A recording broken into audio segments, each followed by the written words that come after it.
Hello friends, welcome to கோல் சமையல். இன்றைக்கி நம்ம கோல் சமையல் சேனலில் தேங்காய் பர்ஃபி எப்படி செய்யலான்றதை பார்க்கலாம்.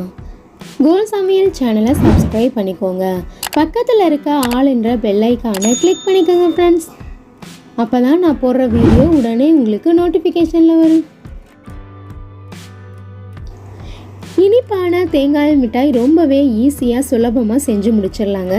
தீபாவளி பலகாரங்க கூட இந்த இனிப்பான தேங்காய் மிட்டாயும் சேர்த்து செஞ்சுக்கலாம். பாருங்கள் எவ்வளோ சூப்பராக நமக்கு தேங்காய் மிட்டாய் ரெடி ஆயிடுச்சுன்னு. தேங்காய் பர்ஃபி எப்படி செய்யலான்றதை பார்க்கலாம்.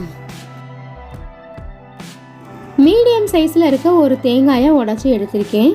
இந்த தேங்காயை தேங்காய் திருவியில் வச்சு நல்லா திருவி எடுத்துக்கலாம். தேங்காய் பூவை நல்லா திருவி எடுத்தாச்சு பாருங்கள். இதுக்கு பதிலாக தேங்காய் சில்லாக இருந்ததுன்னா மிக்சிங் ஜாரில் போட்டு நல்லா கொரப்பாக அரைச்சி எடுத்துக்கலாம். துருவி வச்சிருக்க தேங்காயை அளந்து எடுத்துக்கலாம். நம்ம வீட்டில் இருக்க இந்த மாதிரி கிண்ணம் அல்லது டம்ளரை வச்சு எந்த அளவு நம்மளுடைய தேங்காய் இருக்குன்றதை அளந்து எடுத்துக்கலாம். அப்போ தான் நமக்கு சர்க்கரை சேர்க்கறதுக்கு ஈஸியாக இருக்கும். இந்த தேங்காயை ஒரு பாத்திரத்தில் சேர்த்துடலாம். மீதம் இருக்க தேங்காய் பூவையும் அளந்து எடுத்துக்கலாம். மொத்தமாக 2 கப் தேங்காய் பூ நமக்கு கிடச்சிருக்கு. என்கிட்ட இந்த மாதிரி ட்ரே இருக்கனால இதில் தான் தேங்காய் பருப்பி ஊற்ற போகிறேன். இதுக்கு பதிலாக நம்ம வீட்டில் இருக்க தட்டில் கூட ஈஸியாக தேங்காய் பருப்பி ஊற்றிடலாம். 1 ஸ்பூன் நெய் சேர்த்துக்கலாம். நெய்யை ட்ரே ஃபுல்லாக நல்லா அப்ளை பண்ணிடலாம். அப்போ தான் நம்ம தேங்காய் பருப்பி ரெடியான உடனேயே ட்ரேயில் ஊற்றுறதுக்கு ஈஸியாக இருக்கும். இப்போ இதை அப்படியே வச்சிடலாம். நம்ம தேங்காய் பருப்பி செய்ய ஆரம்பிச்சிடலாம். துருவின தேங்காயை ஒரு கடாயில் சேர்த்துட்டு அடுப்பை மீடியம் ஃப்ளேம்லேயே வச்சு லைட்டாக வறுத்து விட்டுக்கலாம்.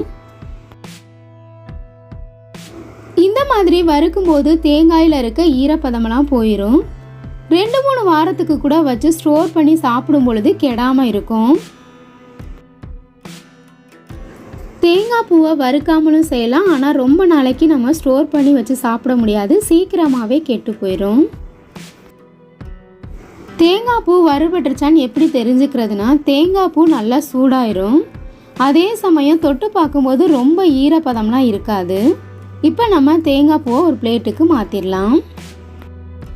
ஒரு கடாயில் தேங்காய் பருப்பி செய்கிறதுக்கு தேவையான அளவு சர்க்கரை எடுத்துக்கலாம். 2 கப் தேங்காய் பூ எடுத்திருந்தோம். அதுக்கு 1.25 கப் சர்க்கரை எடுத்துக்கலாம். இனிப்பு அதிகமாக வேணும்னா இன்னும் ஒரு 1/4 கப் எக்ஸ்ட்ராவாக சேர்த்துக்கங்க. இன்னுமே நல்லா இனிப்பாக இருக்கும். சர்க்கரை மூழ்கிற அளவுக்கு தண்ணி சேர்த்துடலாம். சர்க்கரைக்கு பதம் எதுவும் தேவையில்லை, நல்லா கரைஞ்சாவே போதும். கம்பி பதம் இல்லாமல் தான் இந்த தேங்காய் பருப்பி நம்ம செய்ய போகிறோம். இப்போ பாருங்கள் நல்லா நுரைச்சி பொங்கி வருது. அடுத்ததாக நம்ம துருவி வச்சுருக்க தேங்காய் துருவல் எல்லாத்தையுமே இந்த சர்க்கரை தண்ணியில் சேர்த்துடலாம். சர்க்கரையும் தேங்காயும் நல்லா மிக்ஸ் ஆகிற அளவுக்கு கலந்து விட்டுடலாம்.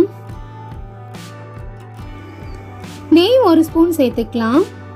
நெய் ஆப்ஷனல் தான். கொஞ்சமாக ஏலக்காய் தூள் சேர்த்துக்கலாம். நெய் ஏலக்காய் தூள் சேர்த்து செய்யும்போது நம்மளுடைய தேங்காய் பருப்பி ரொம்பவே வாசமாகவும் அதே சமயம் டேஸ்டாகவும் இருக்கும். நம்ம ஊற்றிருக்க சர்க்கரை தண்ணி எல்லாமே இந்த தேங்காய் உறிஞ்சிரும். அடுப்பை மீடியம் ஃப்ளேம்லேயே வச்சு கையெடுக்காமல் நல்லா கிண்டி விட்டுடலாம். ஹை ஃப்ளேமில் வச்சோம்னா சீக்கிரமாகவே அடிப்பிடிச்சிரும். தேங்காய் பர்ஃபி கடையில் போய் நம்ம வாங்கி சாப்பிட்றதா காட்டிலும் வீட்டிலையே சிம்பிளான மெத்தடில் நம்ம தேங்காய் பர்ஃபி செஞ்சு சாப்பிட்லாம். ஒரு தேங்காய் இருந்தால் போதும். நம்ம இந்த ஸ்வீட்டான ஸ்நாக்ஸ் ரெசிப்பியை நமக்கு தேவையான அளவு இனிப்புகளோடு செஞ்சு சாப்பிட்லாம். குழந்தைங்க எல்லாமே விரும்பி சாப்பிடுவாங்க. நம்ம சேர்த்துருந்த சர்க்கரை தண்ணி எல்லாத்தையுமே ஓரளவு தேங்காய் உறிஞ்சிருச்சு பாருங்கள். இன்னும் லைட்டாக இருக்குது. இந்த தண்ணி நல்லா உறிஞ்சுற வரைக்கும் கையெடுக்காமல் கரண்டியை வச்சு நல்லா கிண்டி விட்டுடலாம். அடுப்பை மீடியம் ஃப்ளேம்லேயே வச்சுக்கலாம். சர்க்கரை தண்ணி எல்லாம் நல்லா உறிஞ்சிருச்சு. தேங்காயும் பாத்திரத்தில் ஒட்டாமல் நல்லா திரண்டு வருது பாருங்கள். இப்போ இந்த ஸ்டேஜில் நம்ம ட்ரேயில் எடுத்து ஊற்றிடலாம். ஊற்றிருக்க தேங்காய் பர்ஃபியை கரண்டி அல்லது ஸ்பூனை வச்சு நல்லா ஸ்கொயர் ஷேப்புக்கு அட்ஜஸ்ட் பண்ணிடலாம். தேங்காய் மிட்டாய் நமக்கு எந்த அளவு தடிமனா அல்லது மெலிசா வேணுமோ அதுக்கு தகுந்த மாதிரி கரண்டியை வச்சு நல்லா அழுத்தி விட்டுடலாம். ஸ்கொயர் ஷேப்புக்கு நம்ம ரெடி பண்ணிட்டோம். மிதமான சூடு இருக்கும் போதே லைட்டாக கட் பண்ணி வச்சிடலாம். தேங்காய் பர்ஃபி நமக்கு எந்த அளவு பெருசாக அல்லது சின்னதாக வேணுமோ அதுக்கு தகுந்த மாதிரி நம்ம கட் பண்ணிடலாம். இந்த மாதிரி கட் பண்ணதுக்கு அப்புறமா 2 மணி நேரத்துக்கு அப்படியே வச்சிடலாம். 2 மணி நேரம் ஆகிடுச்சு. ஏற்கனவே நம்ம கட் போட்டு வச்சுருந்தோம் இல்லையா, அது மேலேயே திருப்பி நல்லா கட் பண்ணிடலாம்.